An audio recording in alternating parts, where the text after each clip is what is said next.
losing time, I'm fading fast. I just wanna make it last. Try to let बिस्मिल्लाहिर्रहमानिर्रहीम। अस्सलाम वालेकुम। वीफर vlog में मैं हूं आपके साथ मोहम्मद हारिस। आज का व्लॉग जो है मैं इस वक्त मगरिब के टाइम में बना रहा हूं।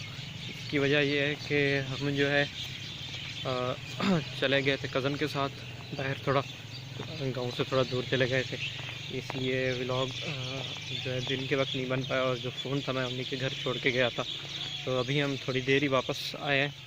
तो आज के व्लॉग में जो है मैं आपको दिखा देता हूँ हमारे घर के जो करीब एक बांस है बम्बू, तो उस पर जो है परिंदों ने डेरा लगाया हुआ है।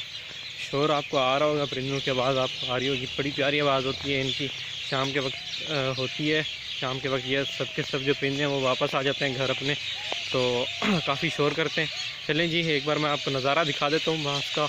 आपको जो है परिंदे तो नज़र नहीं आएंगे, लेकिन आपको बम्बू नज़र आएगा। इसके अंदर थोड़े से परिंदे नज़र आ भी रहे हैं, मैं आपको दिखा देता हूँ। चलें जी, ये है जी बम्बू हमारा।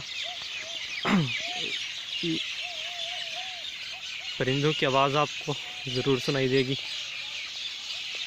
अभी तकरीबन मगरिब का वक्त है, ये देखें जी, मगरिब होने वाली है, बस सूरज तकरीबन उतर ही चुका है। और ये देखें जी,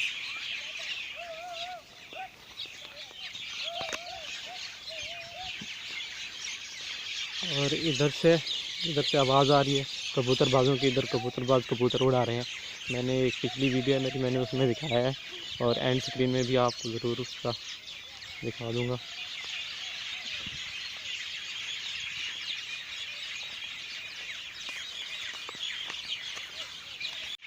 तो यार अभी जो है मैं इधर बैठा हूँ ये पीटर के साथ। तो ये जो परिंदे काफ़ी प्यारी आवाज़ होती है इनकी, काफ़ी मज़ा आता है। शाम को तकरीबन मैं यहाँ पे आके थोड़ी देर बैठता हूँ, परिंदों वगैरह की आवाज़ भी सुनता हूँ। गांव का जो माहौल होता है तकरीबन ऐसा ही होता है। तकरीबन कुछ जो घने दरख्त होते हैं उन पर काफ़ी ज़्यादा परिंदे होते हैं, और वो इसी तरह से आवाज़ करते हैं। काफ़ी बेहतरीन, काफ़ी अच्छी आवाज़ होती है, काफ़ी सुकून मिलता है, सुकून आवाज़ होती है इनकी। शायद मेरा फ़ोन थोड़ा ख़राब है, इसकी वजह से आपको शायद फ़ोन में आवाज़ सही ना सुनाई दे। मेरा गला तकरीबन 2-3 दिन हो गया ख़राब है यार। पता नहीं क्या हुआ है इसको। देखिए जी, परिंदे जो हैं शोर मचा रहे हैं, काफ़ी प्यारी आवाज़ है इनकी। ये जी बम्बू है हमारा, तकरीबन हमने 2010 में लगवाया था ये, और ये अब इतना घना हो चुका है। इसके जो नीचे का मैं आपको सीन एक बार दिखा देता हूँ। इसके नीचे सीन ऐसा है, तो इसकी साफ़ सफाई नीचे नहीं हुई। हमने ये उगाया था, इसे काटा इसलिए नहीं था कि गर्मियाँ जब आती हैं तो इसकी जो साया होता है काफ़ी घना होता है इसका साया, तो हम इसी के साए के नीचे बैठते हैं, और काफ़ी ठंडी हवा लगती है इसके नीचे। तो चलें जी, मैं इसके नीचे का मंज़र आपको एक बार दिखा देता हूँ। ये जी इसके नीचे का मंज़र है,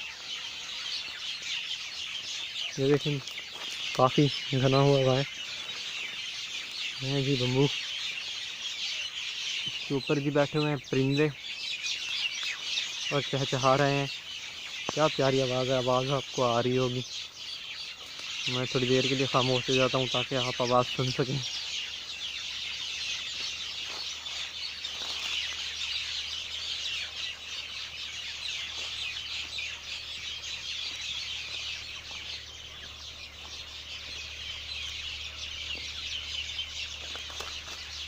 ये मेरे पीछे आम का दरख्त है, इसके नीचे से मैं अभी गुज़र रहा था, तो मैंने इसके ऊपर जो है शहद बैठी हुई है, मैंने शहद को देखा है, उसने अपना छत्ता बनाया हुआ है।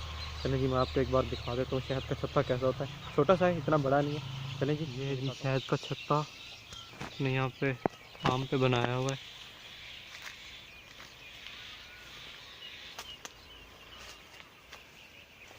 इनसे काफ़ी डर भी लगता है यार, मुझे तो वैसे भी डर लगता है, क्योंकि भाई अगर ये एक बंदे के पीछे पड़ गई ना, बस फिर इन्ना लिल्ला है, बंदा गया। बाहर जूम करके दिखाऊं तो कैमरा अच्छा नहीं है। जी ये देखेंगे, वाह वाह। ये जी बैठी हुई है शायद, किधर है ये, इधर है, ये शायद बैठी हुई है। चलें जी हम चलते हैं, मुझे वैसे भी इनसे डर लगता है, तो हम खामोशी से चलते हैं ताकि ये आवाज़ सुन के पीछे ना पड़ जाए। चलें जी आज का व्लॉग जो है मैं यहीं पे ख़त्म करता हूँ। काफ़ी वैसे भी थका हुआ हूँ, कज़न के साथ काफ़ी सफ़र किया है। तो इंशाल्लाह नेक्स्ट व्लॉग में मुलाकात होगी, तब तक के लिए अल्लाह हाफ़िज़। अपना ख्याल रखिएगा, लाइक और सब्सक्राइब ज़रूर कीजिएगा।